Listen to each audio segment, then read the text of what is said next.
Magandang araw sa inyo mga boss idol. Halina't talakayan natin dito sa ating pangalawang video ngayon ang tungkol kay Spencer Dinwiddie kung ano nga ba ang maitutulong nito sa team ng Los Angeles Lakers. Alam naman natin na ito nga ang tinutukoy ni Rob Pelinka na ball handling guard.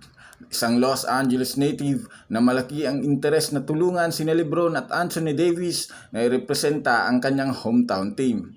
Tatalakayan na rin natin dito ang usap-usapan ng mga fans na takot nga daw ang Milwaukee Bucks kay Thanasis Antetokounmpo. Tara na't alamin natin dito mga boss idol, pero bago yan, please don't forget to hit the notification bell at mag-subscribe sa ating channel.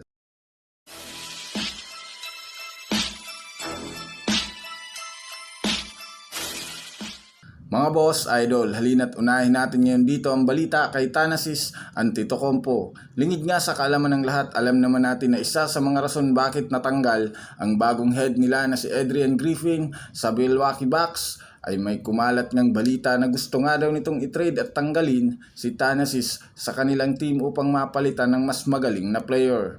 Ngunit kabaliktaran nga ang nangyari matapos mas natanggal pa nga dito ang gustong magpatanggal kay Thanasis Antetokounmpo. Mismong si Giannis na nga ang makakalaban kung sakaling matanggal o ipatanggal nila ang kapatid nitong si Thanasis Antetokounmpo.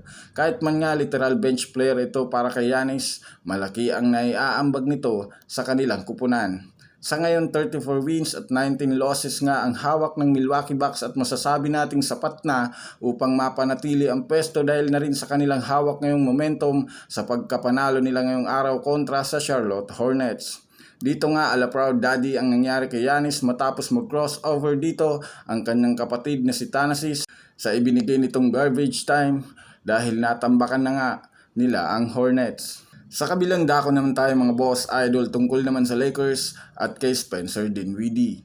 Para nga sa kaalaman ng lahat mga boss idol, kulang pa ngang isang player ngayon ng Lakers. 14 na player pa lamang nga ngayon ang hawak nila at alam naman natin kung sino ang kukumpleto dito. Isang ball handling guard na natalakay natin kanina na si Spencer Dinwiddie. Marami ngang aspeto dito ang kanyang mapupunan. Unang-una nga dyan ay ang backcourt offense at defense nila at nag-average nga ito ngayon sa Brooklyn Nets ng 12 points per game na sapat na upang mapunan ng puntos kung sakaling mag-struggle ang isa sa mga superstar ng Lakers. Magiging backup nga ito ni D'Angelo Russell sa backcourt kasama si Austin Reeves. Kung inyo ngang matatandaan, matagal na ngang gustong maglaro si Dinwiddie sa team na ito upang makasama si LeBron James. Naniniwala nga ito na isang karangalan na maging kakampi ni LeBron James. May tira nga ito sa long range, may laro sa loob, marunong pumick up ng mga play. Kaya naman dyan palang masasabi nating jackpot ang Lakers dito.